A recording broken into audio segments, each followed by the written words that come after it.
take us back, Rhonda, if you will, first. Talking about Andy, your husband. Let's go back to how many years ago was it now that he passed? 2.5. 2.5. Take us back to a point where he first got sick, and what was the diagnosis? What was going on at that point? We had been, it was 2021, and our friends had asked us to go to Passion 22 with them. And do you know what Passion 22 is? Yeah. Okay. Yep. Passion City Church out of Yep. Atlanta. Right. So we were going to go and with our friends, and COVID had really ramped up the last 2 weeks right before that, and we just thought, well, we'll see. Let's pray about it and we'll see. And so we got home, we prayed about it, and I said, okay, we're gonna go, and we're not gonna have any regrets, whether we come home with COVID or not. And he said, okay, so are we going? I said, it's your call. And he said, okay, let's go. And so we did.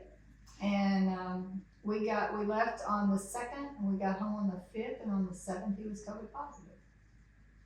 So I didn't get it until he got it, and then I got it. I was COVID positive on the 10th, on Monday the 10th. This was 22. January of 22. Yeah. What kind of symptoms did he have that would have indicated? Woke up with a fever that Friday morning, and he woke up with a fever and his throat was on fire. Mm-hmm. And so after that, he slept upstairs, but he never, protected himself when he was down here all the time. It's not like he went up there and camped out for the rest of the time. He was down here and working. And so he had COVID. So at that particular time, give or take, basically the diagnosis was if things were going to be okay, it was roughly, I don't remember, maybe like 10-ish days or so that you kind of worked through. You wanted to stay isolated according to the public.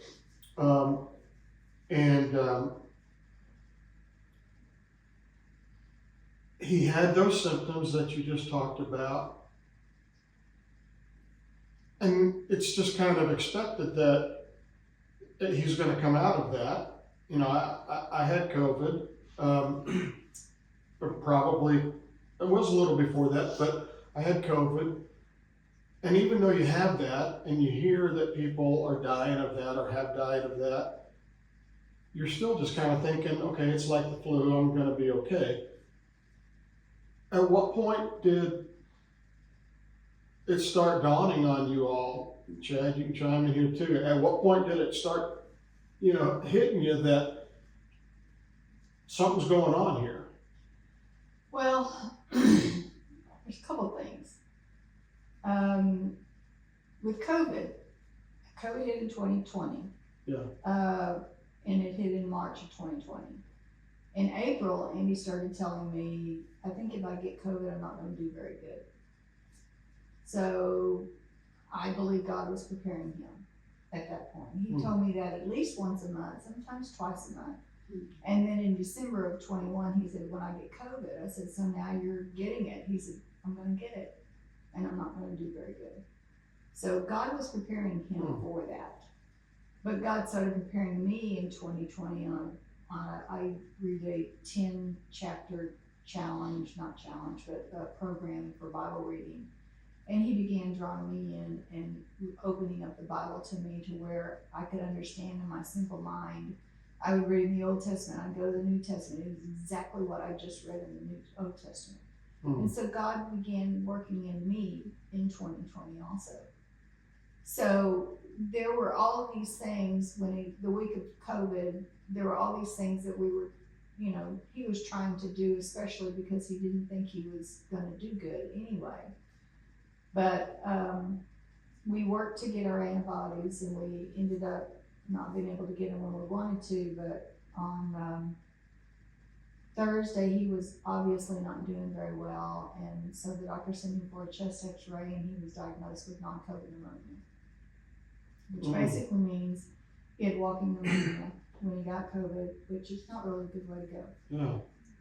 So we went out to Canadian Valley and got the x-ray Thursday about 6 o'clock, and he was struggling so that we went to his office and put him on oxygen. And while he was on oxygen, he was fine. And if he lay on his stomach, he would be fine. But it was just hard for him to breathe very well. And so we were able to get an oxygen tank. You know, it's all about the people you know. But we were able to get an oxygen tank here that night. And so he was able to breathe a little bit better at that point. And we went and got our antibodies on Friday. And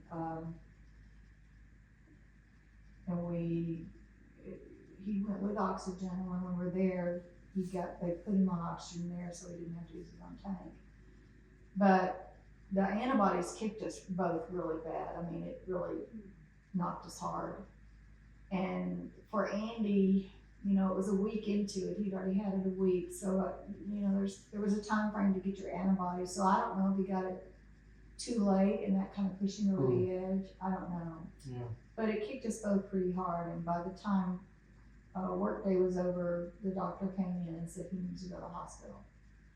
At that point, I had 102, and Chad had to take him. I couldn't take him. So, you got it? Next? Yeah, I'll try. I was actually on a date with my wife. We were trying to return a pair of shoes for my son. I was having it out with the people because they weren't going to take them back. And Mom called me, and I thought, okay, I'll call her back. And she called me back again.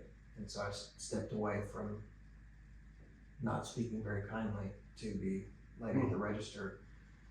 And she said, I need you to come home, and I need you to take your dad to the hospital. And I never thought that that'd be the last time I hit my dad.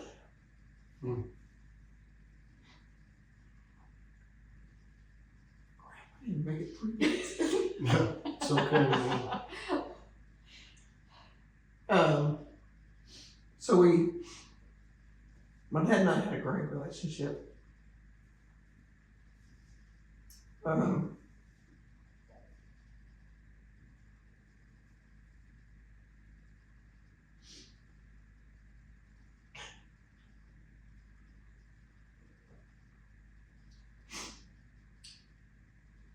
A that, lot of- I think the tears show that. Yeah. You know, the Yeah, deep the love that tears you do had. show that. It's a deep, deep relationship. Yeah. You know, a lot of people think that my dad was my best friend. He wasn't. He was my dad. Yeah. Well, he was your hero. Without question. Yeah. Give me a sec, I'll get there. That's okay. I know you don't use tissues, but there you go. My dad was and still is my hero. Yeah. And, you know, he taught me that my wife is to be my best friend, and that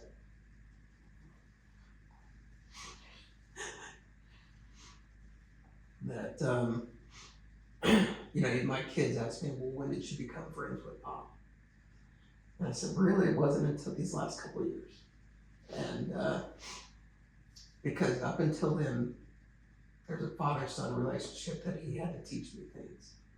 And he couldn't be my friend because you can't treat your son the way you treat your friend. Yeah.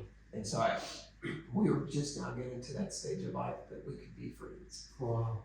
And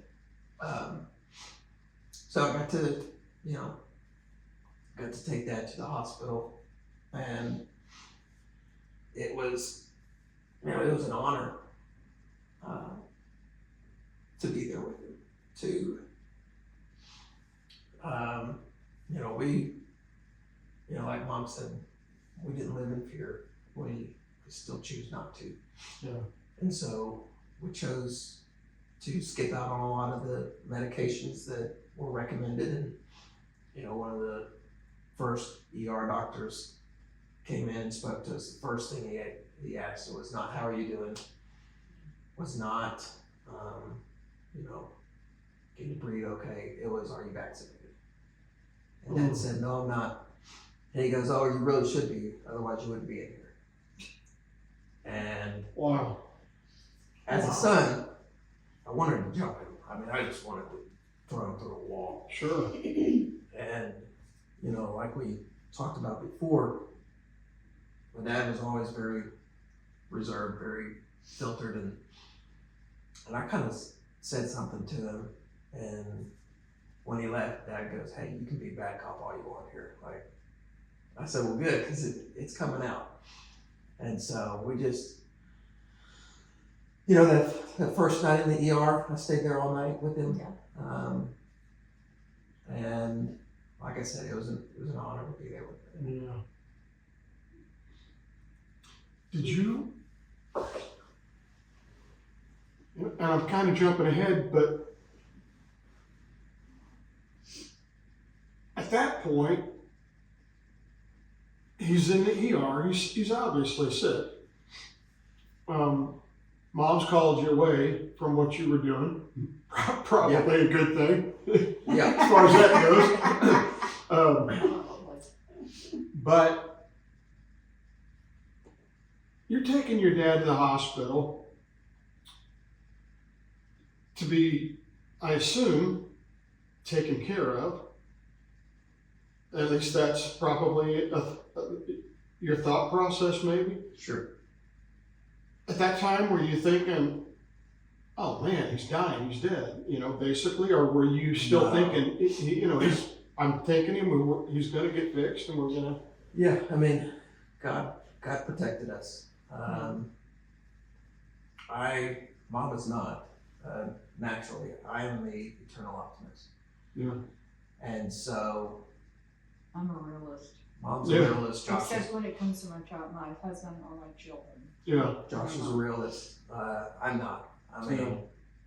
everything is rose-colored glasses for me. Mhm. And we'll And so figure are this they. out. Yeah. And so, you know, I thought we would go in, get some oxygen, get some fluids in him, maybe be there 2 nights, and we'd get him home, and then he'd be able to recover from home. Yeah. But, you know, and even Dad was awesome for one thing. But he would love to push himself, and so, you know, they'd put him on, 5 liters of oxygen, and he would see his O2 numbers on the screen, and he'd say, hey, go turn that down to 4.5, to see if he could keep his oxygen Yeah. because he wanted to get out of there. Yeah, Yeah. he was. And so, you know, I'm thinking, hey, we're gonna do whatever we gotta do to get you out of here. So yeah, Yeah. let's test the boundaries, and we can always crank it back up if we need to. Yeah. And so we we had great conversations in the hospital. We had great conversations long before he was ever sick. You know, that's one of the best things about my relationship with my dad is I have 0 regrets. And I think that's so That's- cool. Yeah. That is amazing because there are so many people who could, come up with a list of regrets. And so that's so cool that you're able to say that. In spite of the pain, in spite of the grief. I'm kind of like you in that I'm an optimist. I'm positive about everything. And Definitely. Drives my wife crazy.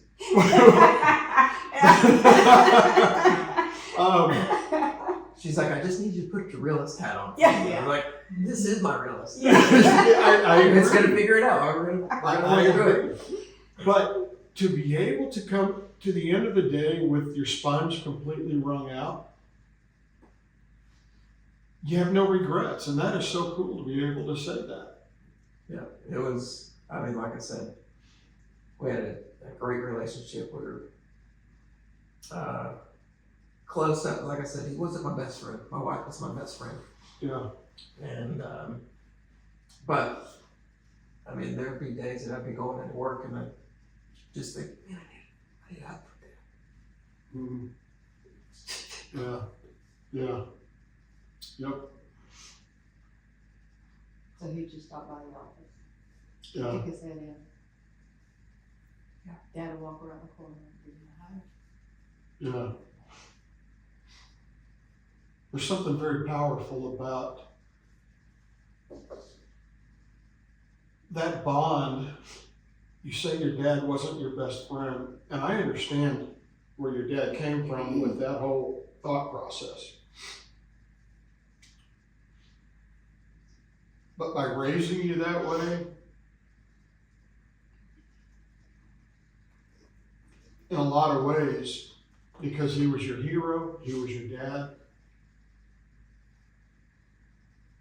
he was kind of your best friend too. There's nothing wrong with that. Not to take away from your wife being your best friend, but your dad had a significant place in your heart and your Oh, life. sure.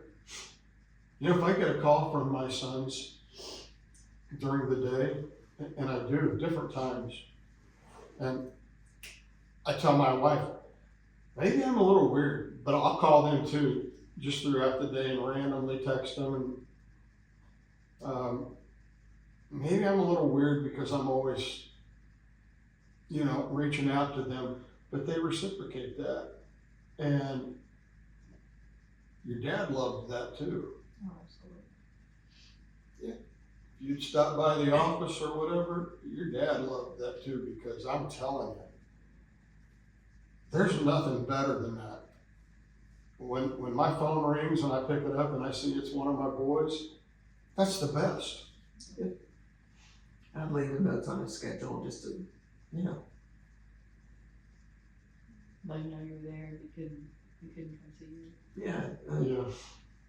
Yeah, I'd leave things around his office, just little notes or he'd be sitting at the chair and hey Bob, and what are you doing here, Chad McCostin?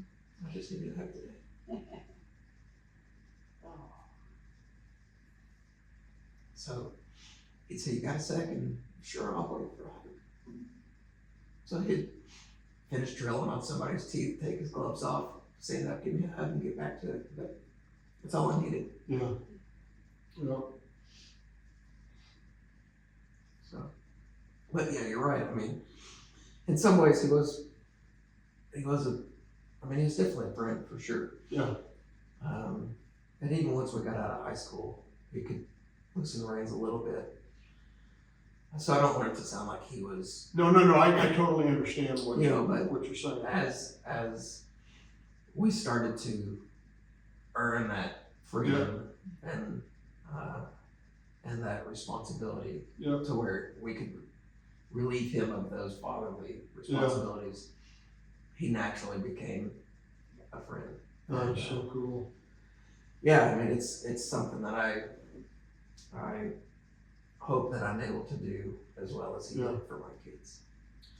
Rhonda, how long were you all married when he passed?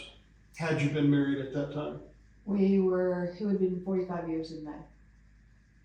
Wow. I met him first day of 8th grade, thought he was the cutest thing in the world, and almost 8 years later we were married. So we were together 51 years, one day shy of 51 years. You were married almost Almost 45 years. He's in the hospital now. And you're thinking, Chad, a couple of nights, you come home. So for those who don't know, did he come home? He went to live with Jesus. How many days was he actually in the hospital before that? He went on 4 weeks exactly. 4 weeks exactly, yeah. So, on the night that he took him to the hospital, It was January 14th. January 14th, I was 102 fever, got in the shower, way too hot of a shower, way too long of a shower. Yeah. Sat on the bed in my underwear trying to cool off so much, and I know exactly when God healed me of COVID. And he did. And Really? I had no more indications except all the junk in my chest that I had to jump out, but no headaches, no sore throat, everything was gone Wow. except for the residue. So Saturday morning, I got up and got to the hospital about 12, and he was still in the ER, and was still in the ER until Monday afternoon. We took him to the ICU. And And that's the ER when- was great. yeah, because he because got to stay. I could stay, Oh, Mom could yeah. stay. Yeah. They wouldn't allow any more than 2 people in there. Right. But they didn't make us mask up. We got to be a family in there. That's awesome. And then once he got to the ICU, it was one visitor. Yeah. Only From 7 to 7. 7.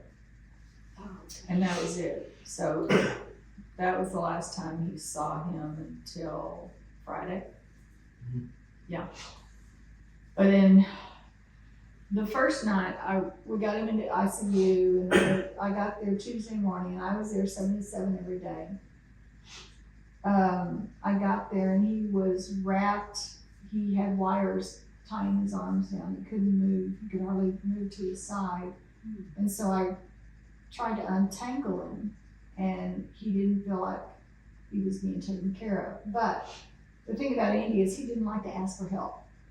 I mean, we put up a neon sign in there the summer before he died, and I thought we were both going to be killed from it, but he wouldn't ask for help. He just didn't like to ask for help. He said, "We can do it. We're fine." And so he wouldn't, huh? It's that optimist in it. He can figure Oh, it out. yeah. But he wouldn't ask the nurses, he didn't tell them that he was tangled up. He never asked for anything. Yeah. And so we were a little bit upset about that. And I know at one point the nurse came in and I just said he was completely tied up, and he just goes, Rhonda Joy wanted me to stop talking because I was kind of getting on to the nurses because he hadn't been taken care of. So I got the Rhonda Joy several times, and she walked down and I said, "Sweetie, they got to take care of you. You got to ask them." And so then we kind of all got in an uproar about it, and then Chad started working on things. So, I guess Wednesday, Mom got there and he wasn't happy with how he was taken care of that night again. And so she called me and said, "What can we do?" I said, "I don't know, but I'll figure it out." And so I started getting on the phone. I called state representatives, Mom and Dad's state representative, my state representative, I don't know who they were. And just said, "Hey, what can we do?" I've got some friends in healthcare administration, so I reached out to them, see if they knew of anybody on the board at Integris, and we actually did know somebody on the board. We have a friend for eliminations. And so started working through that. Still didn't like the care that he received Wednesday night, and then Thursday state representatives had already talked to the board, so the board was calling me wondering what they can do to help me make sure that Dad's taken care of. And I just said, I don't know what's going on up there, but honestly, it doesn't matter. What matters is what he thinks. And I said, he thinks he's not being taken care of, and so we got to figure that out. So I think Thursday night was when Dad asked Mom, "What time is it?" And she said, 6:45 or something like that. He said, "Okay, so 15 minutes until my nightmare starts." And and so she calls me on the way home and said, "We got to figure something out." I said, "Okay, I'll take care of it." And so I said, let's see how tonight goes, because by this point we've raised an uproar they know that he needs to be a high priority. And it didn't go any better, according to him. And so by 8 o'clock, Mama called me and said, didn't go any better. I said, okay, well, I'm coming up there. So I called the charge nurse and I said, who do I need to meet with? This is Friday, so This he's is been in the Friday. hospital Yeah. for a week.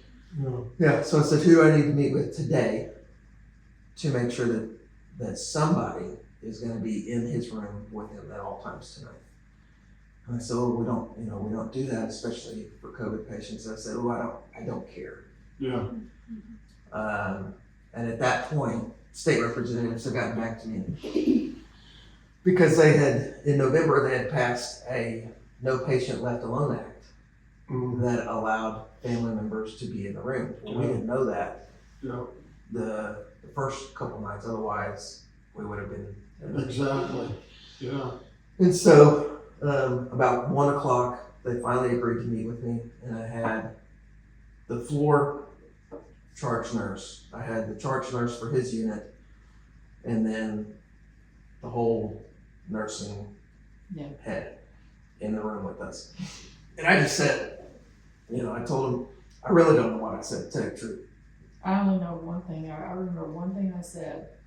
And Did the you only- say? Yeah, the one thing I said was, I now know that he was being taken care of, but his perception was that he was not.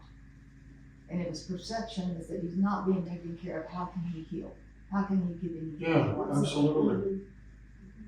And that's the only thing I remember about it, but then they got back to us. So I told them, I said, we're not going another night of him feeling like he's not being taken care of. Yeah. So, it's 1 o'clock. I've got 6 hours to find somebody, whether you'll allow me in there, or if you need me to find an RN that will sit up here, because we'll do whatever we have to do. But I'm not going to leave my dad alone in this hospital room by himself anymore. And as we're, in my cells, as a realtor, we talk about emotion makes people act. And so my last plea, I do remember this. Mhm. We were about to walk out the room, and I said, before I go, I need to tell you one thing. If he can be through. I said,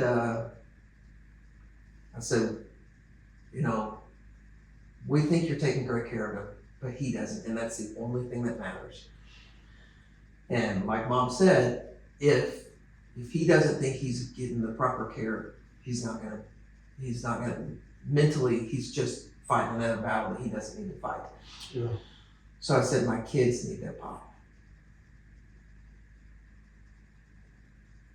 So please give me the best chance Mm. to bring Pop home to my kids. Mm. And at that point, all three of the nurses were crying with me. And I walked out and I said, I don't know what I said, but I think we got a shot. And they were there 10 minutes, Mhm. maybe 15. Were you still at the hospital? Oh yeah, we waited out. And they came out and they said, okay, you can stay. You have to wear double masks, you have to wear a gown, but you can stay. And I said, does it need to be an RN? They said, no, it can be you if you want it. I said, great, I'm gonna go home and take a nap, because they also told me that I couldn't sleep Or eat? or eat. Yeah. And so I said, great, I'm gonna go home and take a nap, I'll see you at 7. And this was another, miracle that God moved for us, because we were the only person in the state that was allowed to have somebody in ICU, Wow. Especially COVID with ICU. Yeah. And that night, he struggled breathing a lot.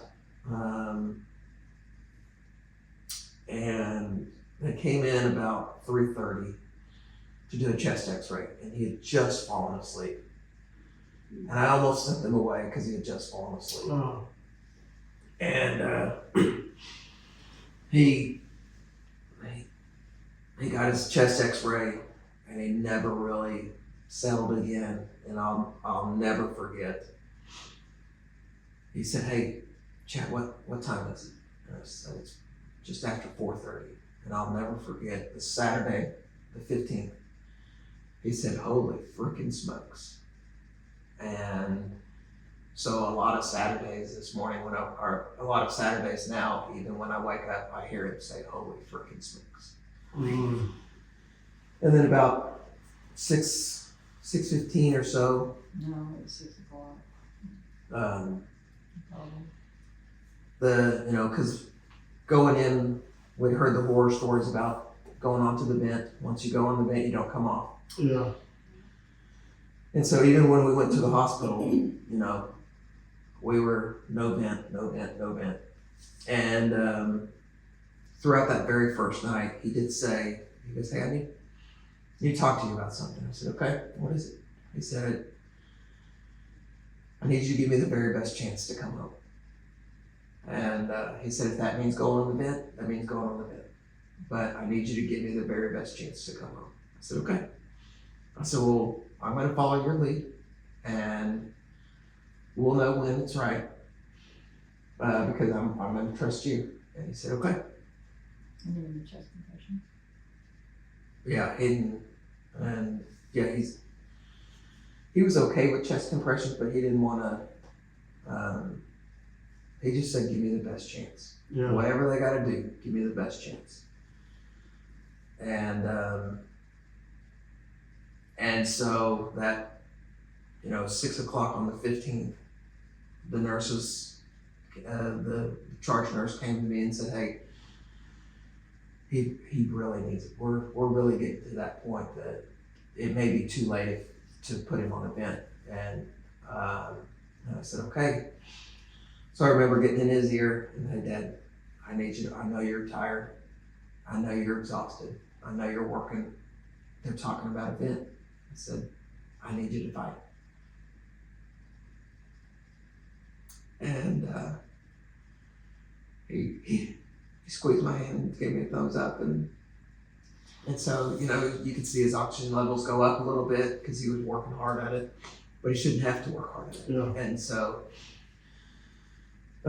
charge nurse pulled me aside again and said, we're there. We need to make this decision." And so I said something to Dad, and he gave me the thumbs up.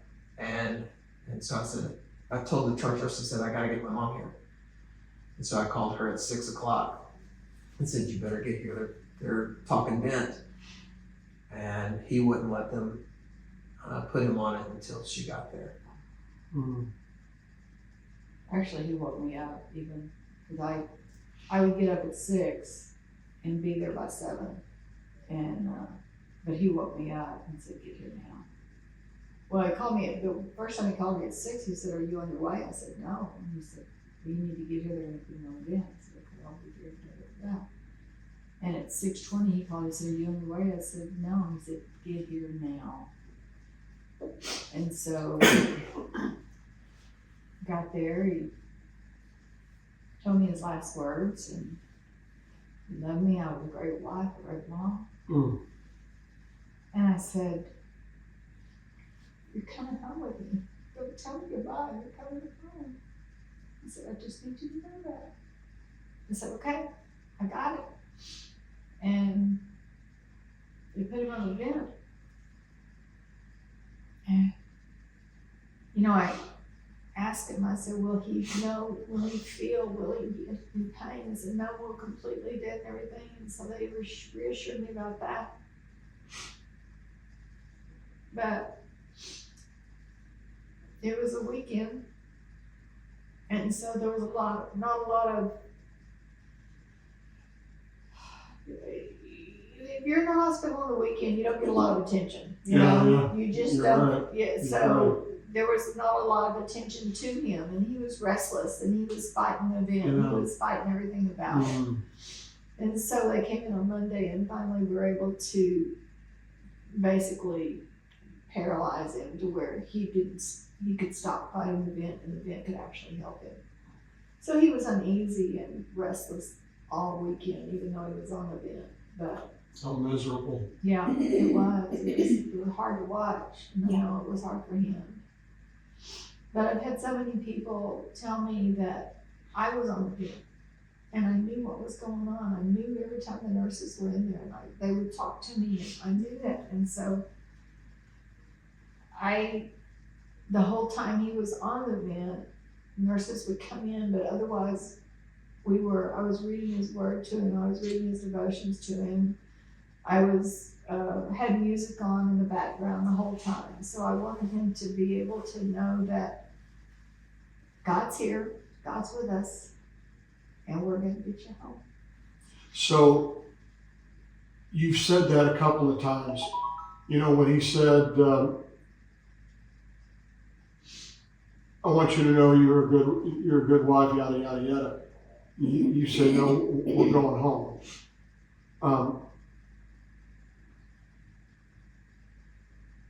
At what point, or did you ever really just realize we're not taking him home?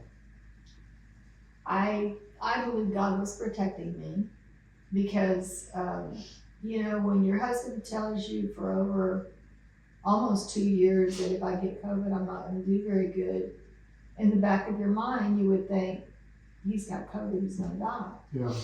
I never went there. I never once went there. And, you know, my one regret is, I tried to see if I had any regrets. And my one thought was, I never asked him, tell me, why do you think that you're going to have a hard time? Why would you think that? And he would just say, you know, my response was, I'm the one with asthma. I'm the one with the autoimmune disease. Why would you think it's you that's going to have a hard time? So I'm just telling you, I'm not going to do very good. So That is really interesting. yeah. Yes. So I just wondered, I think God was protecting me from what I needed to go through, Yeah. to not have that conversation. Why? Do you think you're going to die or whatever? Yeah. I just think that God was saying, you don't need to go there. Just let it go. Because I needed my hope. I was there 7 to 7 every day. Chad was up there with me a lot, every day at some point, because they allowed 2 people after the first week. First week we were all masked and carved up and everything. But I didn't ask him that. And so the point that I knew was jumping to the end when they pronounced him. I never lost hope. I knew. And my prayer, you know, there's something that somebody, and I don't know who it was, that told me this or where I heard this, and I can't pick this up, and I have to read it, otherwise I get it wrong. But someone somewhere along my life said your prayer should align with God's will, and then God's will for your life will become your will. And the first time I heard that, I thought, no, because I'm human. I want my people here always. Without a doubt. But in 2008, God had asked me to tell him that I would be okay with if I lost Andy, but I would not be okay if I lost him. So I could live without Andy, but I couldn't live without God. I never thought God would take me up on that. Even when he was in the hospital, I just didn't expect that.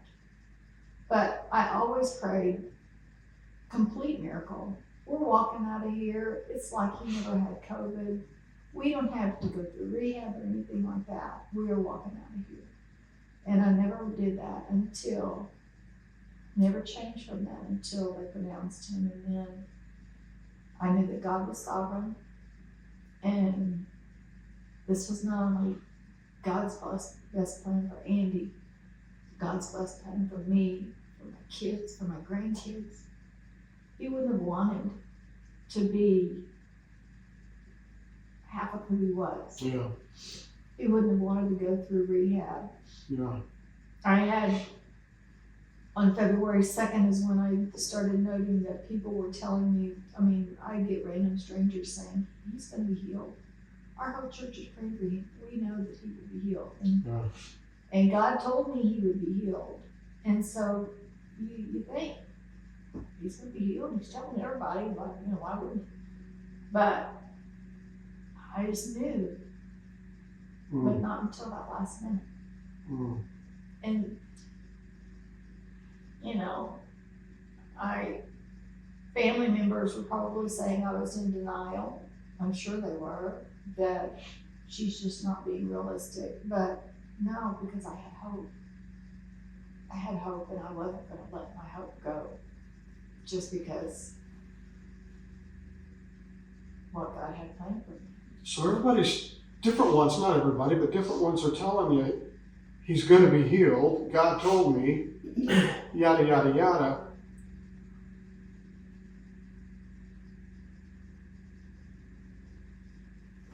Is there ever a point where, you're at peace with it, I get that, but was there ever a point where you're thinking, well, I don't get it? If I have all this hope, I have all this optimism, I really feel like, and I really believe God's going to take care of things. Was there ever a point where you're thinking, I just don't get it? Well, it didn't work out the way it's supposed to work out, or the way people had told me in their prayers it was supposed to work out? No, because I didn't question God. That's Because He is amazing. sovereign. That's amazing. And I know that, I'm helping lead grief share, and this is our 4th time to go through, but I'm not normal. I'm not a normal griever. I know that.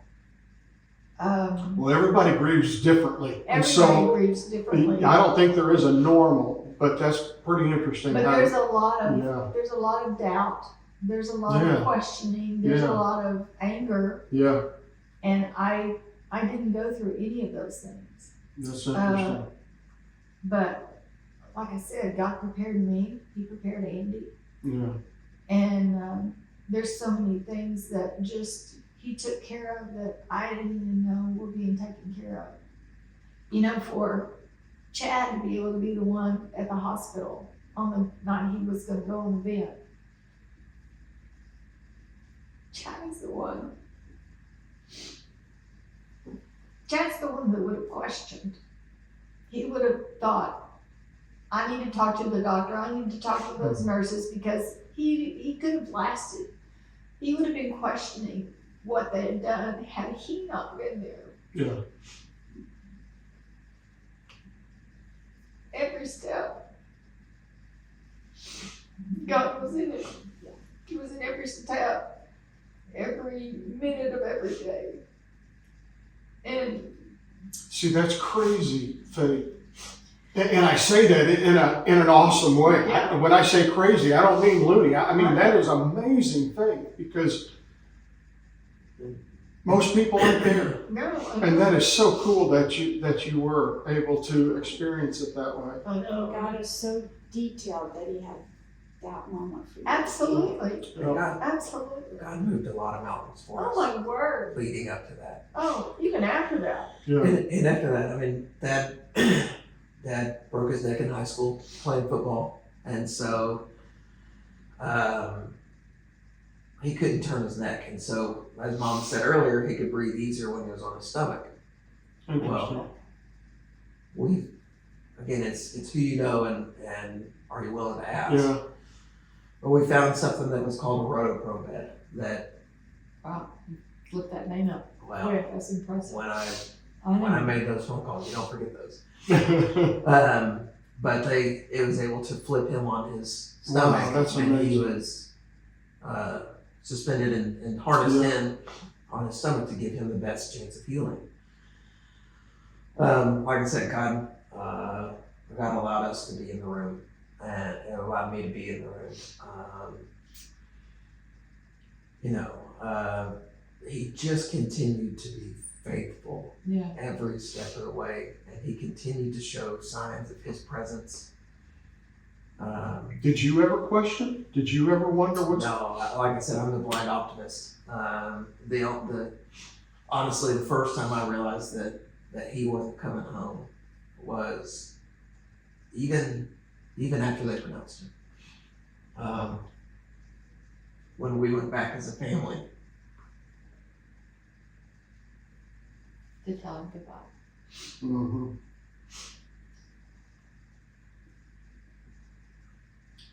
Hold on, he'll get this out.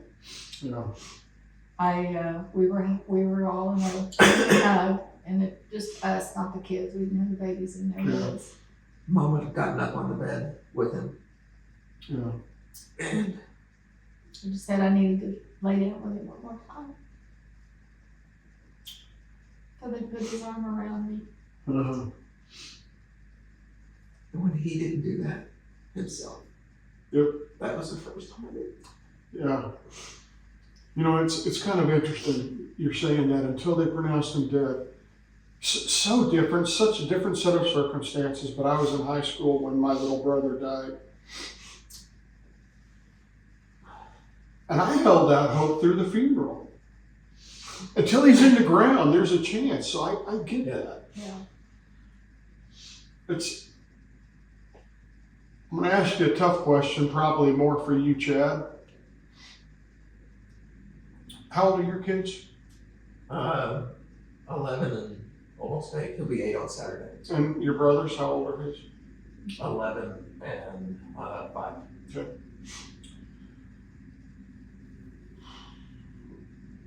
Still, right now, even for the 5-year-old, and your youngest is 6, you said? He's almost 8. He'll be Almost 8 8, on okay, yeah. Good. Pop is still fresh with him. Sure.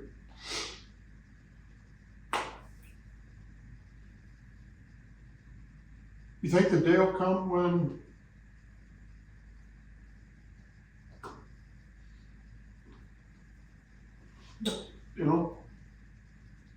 Stephen was No. 7 when Papa Jerry passed prematurely. He remembers him clearly, but there's also kind of, and I know you'll do everything you can to keep that alive. No, there's no chance. No.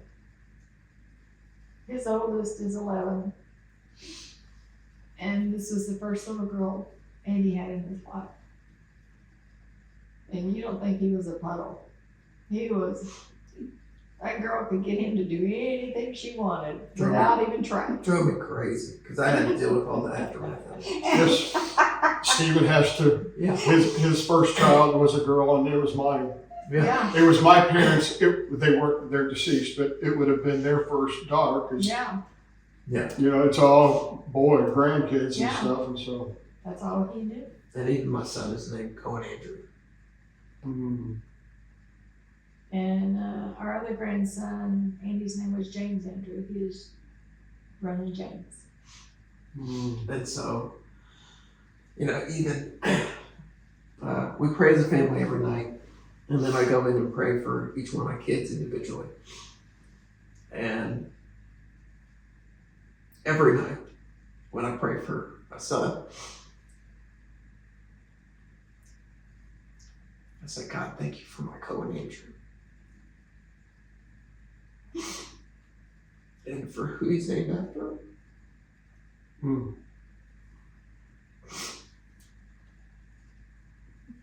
And the special love that you have for each other.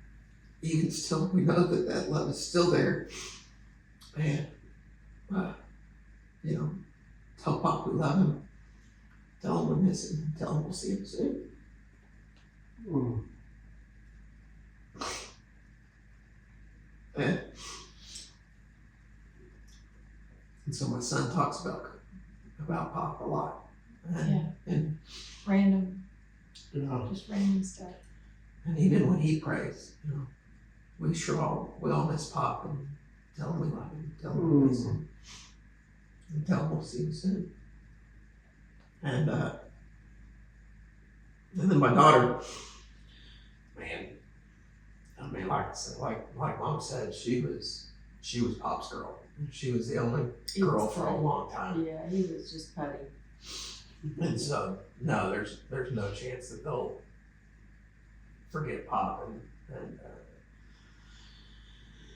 But you'd asked, do you ever wonder why or have questions about God? And Mom's answer is different than mine.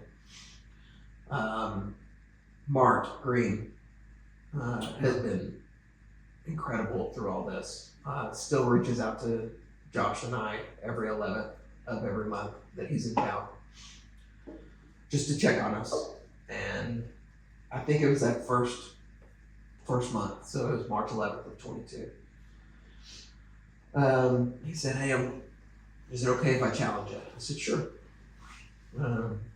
He said, "I'm going to challenge you not to ask God why." He said, "Why is a victim question? And God doesn't like victims." He said, I challenge you to ask God what? God, what do you want me to learn from this? What do you want to show me? What can I do to glorify you best? What can I do? Just ask God what or how, but not ask God why. And really, honestly, I've never asked why. We believe that his days were numbered, and we knew that long before February 11th. So God showed us mercy because we believe that February 11th was his last day here, whether he was in the hospital with COVID or he was driving down the road. And so, while we still had hope, it wasn't a total sudden shock to us, which I think would have been harder for me for sure. Maybe even harder for my kids if he had passed in a car accident or something like that. Yeah. So, that's something I tell my kids. Hey, we're not going to question God as far as why. We're going to ask God what we can do. That's pretty cool that you're passing that on. Mm-hmm. So many people hold on to that. It goes back to what we were talking about a while ago. Everybody grieves differently, but so many people hang on to that themselves rather than sharing that with the family Mm-hmm. and including them in that process and in that journey. Whether it's the tough part of it or the glory of it. So I think that's pretty cool that's going on.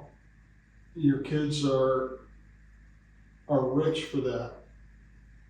Yeah. Believe me. We And had that's part of that. we had a great example. What? Yeah. And you're carrying that on to them so that that's instilled in their hearts. And we had a great example. My brother and I had a great example of what a dad is supposed to be. Mm. He was a great dad. What do you, Rhonda, let's get past the I'm at peace with God part of it. Let's just talk about you and Andy quickly here. And there's so many things that you could probably say, so I'm going to just ask you to grab one. What is the thing you miss most about Andy? Yeah, I can't say that. I mean, you can ask it, but there's too many answers. I miss everything. Yeah. I miss everything. I always said, and we always said we had a fairy tale marriage because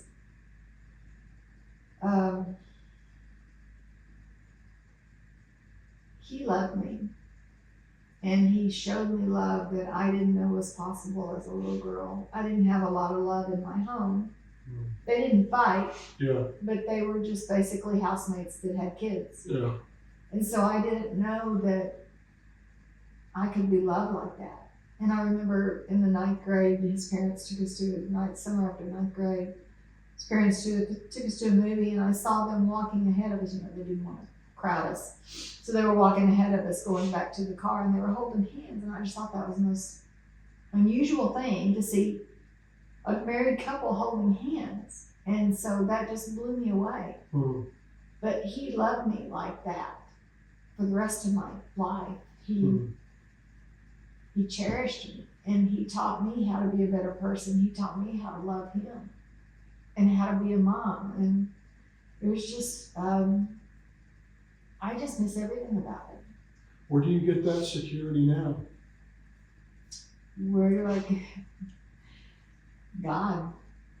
The only place you can get that kind of security. Yeah. And that's why in 2008, when he asked me to tell him, when God asked me to tell him I could live without Andy, is because at that point in my life, I know that Andy was in front of God. Mm. Even though, I've been through Bible study my entire adult life, but I still know that I depended on Andy more than I depended on God. Mm. But you can't do that now. I can't do that now. And so, I think that's at that moment in 2008, that's why you have grieved the way you have. Yeah. It wasn't why, right? Right. Because you had already said, I can live without him, but not you. right, And I think that right there was, yeah. And that was the first preparation that God did in me that I didn't even know.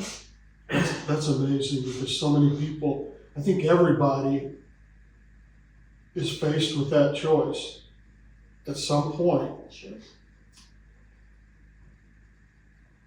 But it's such a tough choice to make, and when the choice is at the point of he's laying in the hospital bed, humanly you want to say, God, I can't live without him. But when you've made that choice, God, I'm all in with you, even if that means Yeah. in this life, let him go. Yeah. Chad, I'm asking you to speak for your brother too here, I guess, but what will you miss? What do you miss the most about your dad?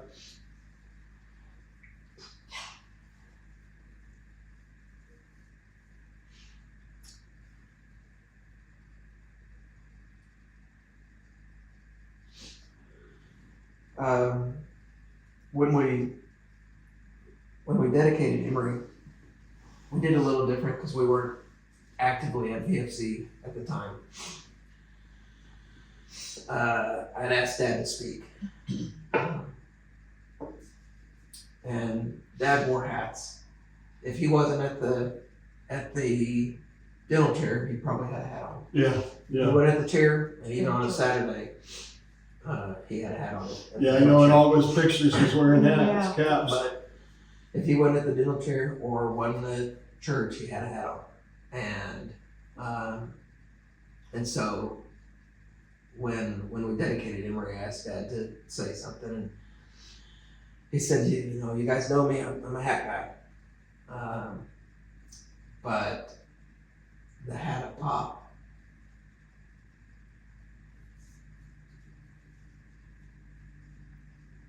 might be my favorite hat that I've ever put on. And so, as awesome of a daddy as he is, because he's still teaching me, and he is a better pop. And so, I hate that my kids didn't get to see retired Pop. Yeah.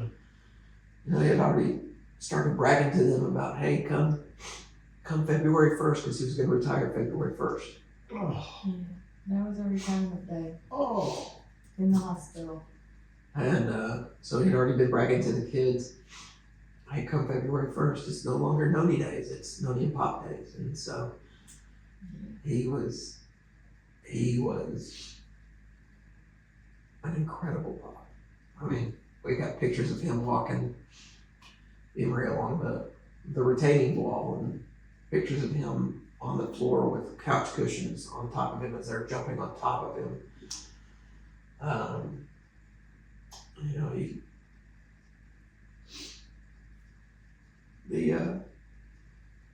I don't know if it was the day Kobe was born or maybe the day after. But It was that night. was that night? Yeah. We're still in the hospital, and he called and said, "Hey, you guys doing okay?" "Yeah, we're doing good." "Hey, it's late, but I'm coming. I just need to see my."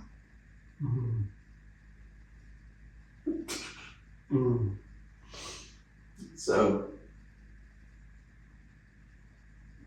man, like I said, he embraced Pop to the fullest, and that carried over to the way he loved his daughters, his daughter-in-laws, his girls as he called them, and you know, I think he went on a double date with them, just took them to a movie and Really? dinner, and How cool they is saw a that? terrible movie. Yeah. They saw one of the Twilight movies. I guess that's what the girls wanted to That's see. what the girls see. So he sucked it up and he went. And he had a great time because he didn't have girls. And so he Cool. just, yeah. I mean, he's just, I mean, when we say he was the best, it's hard to find somebody better. Yeah. Yeah. We got a lot of that after. He was the nicest guy. He was the best person, you know. Yeah. People that we didn't even know. Yeah. So. And I tell people he wasn't interested in everything, but he was interested in everybody. Yeah. And so if he knew you were interested in something, boy, he would research it so that he could know what to talk to you about and speak your language, and so that That's you would amazing. feel comfortable Yeah. around him. And Yeah. you know, I have a hard time calling people Mr. or Doctor because my dad never introduced himself as Dr. McKamie. Yeah. He would walk in the operatory and say, "Hey, I'm Andy. Nice to meet you." And they would say, "Well, when's the dentist coming?" "Oh, that's me." You know, and so he just he was and is everything. I Yeah. hope. Yeah. He was going to retire, so he decided instead of moving to Florida, he'd move to a bigger place. Yeah. That's amazing. Yeah, we're still angry at him for it. Yeah. Yeah. Me down here, and he got to retire and go to heaven. You know, what's wrong with that picture? Yeah. Yeah. So, you know, but God was in everything. And even, I think it was the last day, Thursday, before he died on Friday, Josh got to the hospital. It was his night to be there. And it wasn't even at night. He came during the day for something. We got off work early or something. Yeah. But he came up and he said, "Well, I just need y'all to know I've had some dreams." He said, "I woke up last night and I had the same dream 3 times in a row. And it was his dad telling him I'm going to be okay." And I just said, "Oh, sweetie, that's just Satan attacking you. You can't go there. Just leave that alone. Just don't even go there." And he said, "Well, you know," so in Josh's mind, he knew he was going to lose his dad. But, you know, there's something very biblical about 3 dreams in a row. And for Josh to get that in advance, I just feel like God was taking care of Josh. Wow. We had a friend of ours who wanted to set up a prayer vigil for him. So we got it set up. Chad got it set up, and it was going to run from 12 midnight on the 10th through 12 midnight on the 12th. So it was going to run 48 hours. And one of my dear precious friends that's probably Chad or Kendall's age, one, had the 2:30 slot on Friday. So that was the time that Andy died.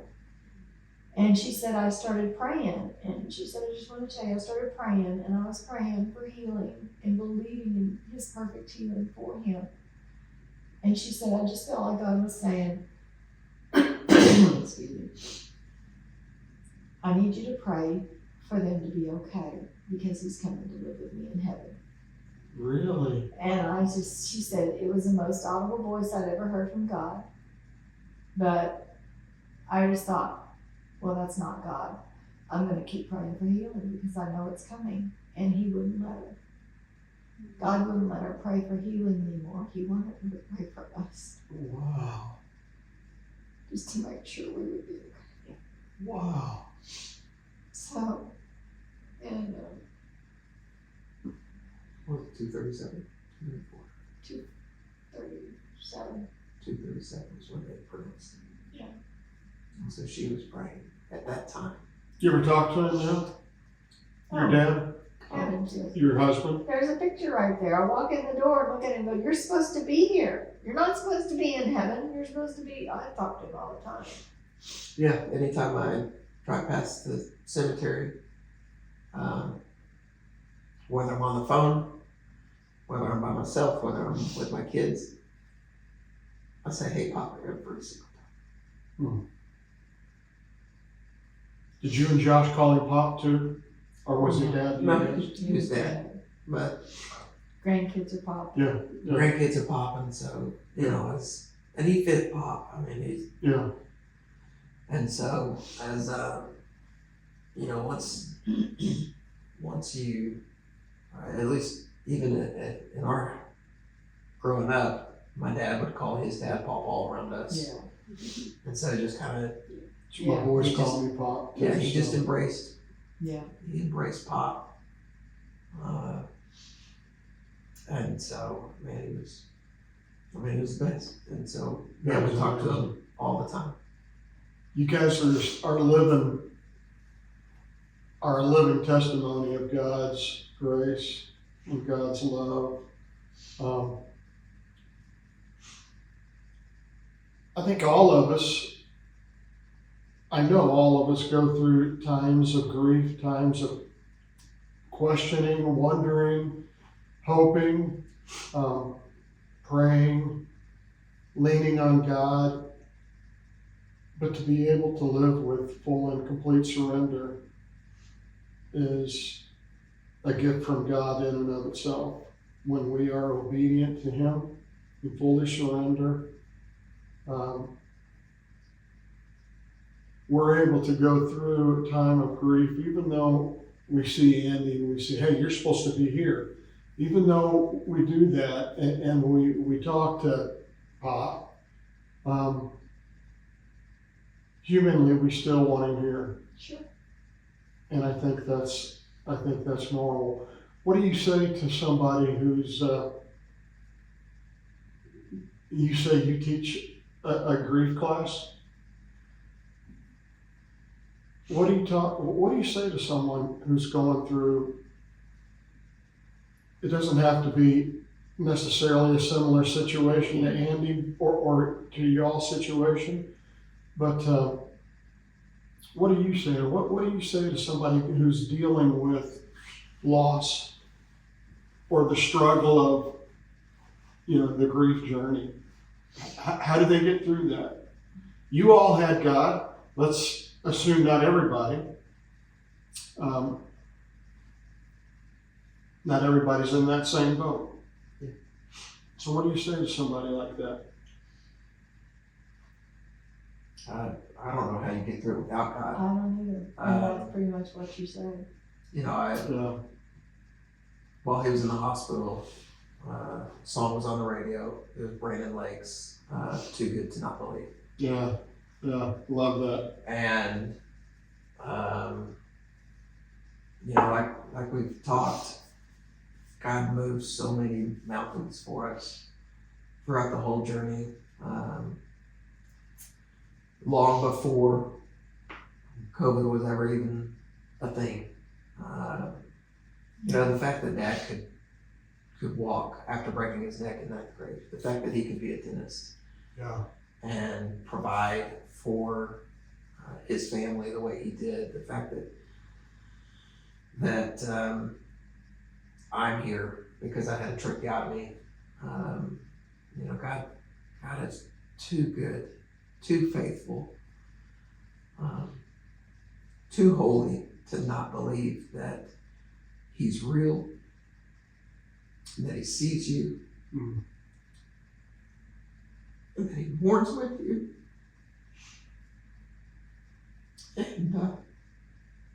And that his will is our will.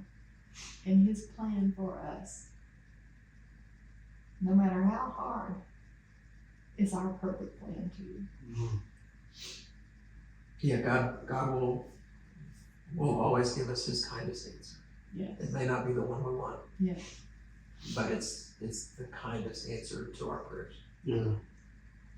Wow, that's amazing. So how can we not praise him? Oh, without a doubt. How can you not praise him? That's amazing. I can hear it in the crackle of a bonfire, and I can hear it in the middle of the ocean water. Oh, I just can't explain, but it makes me wanna cry. And I can hear it when the rain falls on my windowsill, on a playground where children's laughter lives. Oh, I can't explain, but it makes me wanna cry. And I can hear it in the busy New York City streets, and I can hear it in the country Georgia fields of green. Oh, I can't explain, no, but it makes me wanna cry.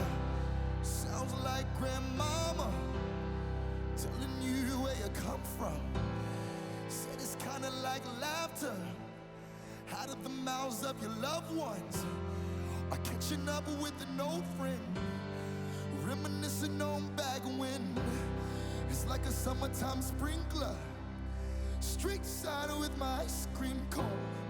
Said it sounds like a choir singing hymns, hallelujah. It's the voice of God. Hell, it can make a grown man cry. And I can hear it on the wind of an early morning, when the fog is getting thick and the birds are chirping. Oh, it's just something I can't explain, no, but it makes me wanna cry. And I can hear it in the hush of a midnight hour, when I'm alone in my room if I'm going under. Oh, I just can't explain, no, but it brings me back to life.